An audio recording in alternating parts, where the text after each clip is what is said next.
ស៊ីម៉ាក់បង្ហាញលក្ខណៈបច្ចេកទេសរវាងក្របបែកទម្លាក់ពីយន្តហោះក្នុងសង្គ្រាមថ្មីនេះជាមួយក្របបែកទម្លាក់ពីយន្តហោះក្នុងសម័យសង្គ្រាមអតីតកាល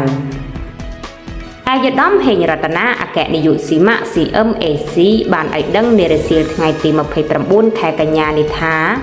កន្លងមកមានអ្នកស្នើសុំអាយដាមឲ្យជួយបកស្រាយដោយចោទជាសំណួរថាធ្វើយ៉ាងម៉េចបានដឹងថាក្របបែកទម្លាក់ពីយន្តហោះឬក្របបាញ់ផ្លោងពីសម័យសង្គ្រាមមុននិងក្របបែកទម្លាក់ពីយន្តហោះឬក្របបាញ់ផ្លោងក្នុងសង្គ្រាមតាមតំបន់ព្រំដែនថ្មីនេះ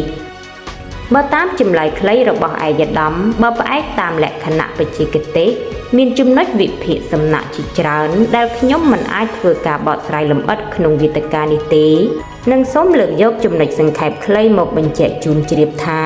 ក្របបែកទម្លាក់ពីលើយន្តហោះក្តីឬក្របកាំភ្លើងធំក្តីសុទ្ធតែមានលេខកូដសម្គាល់ខែឆ្នាំផលិតឬប្រទេសក្រុមហ៊ុនផលិតបន្ថែមលើនេះសម្រាប់កម្ពុជារាជរដ្ឋាភិបាលបានពង្រឹងសមត្ថភាពអង្គភាព CMAC ក្នុងការធ្វើការសិក្សាស្រាវជ្រាវព័ត៌មាននិងរៀបចំទិន្នន័យការទម្លាក់ក្របបែកក្នុងសម័យអតីតកាលបានយ៉ាងច្បាស់លាស់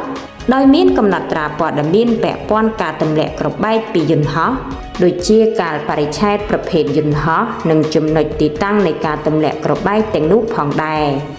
ប្រការដូចខាងលើនេះជាលក្ខណៈបច្ចេកទេសគ្មានការយល់ច្រឡំគ្នារវាងក្របបែកទម្លាក់ពីយន្តហោះក្នុងសង្គ្រាមថ្មីនេះជាមួយក្របបែកទម្លាក់ពីយន្តហោះក្នុងសម័យសង្គ្រាមអតីតកាលឡើយ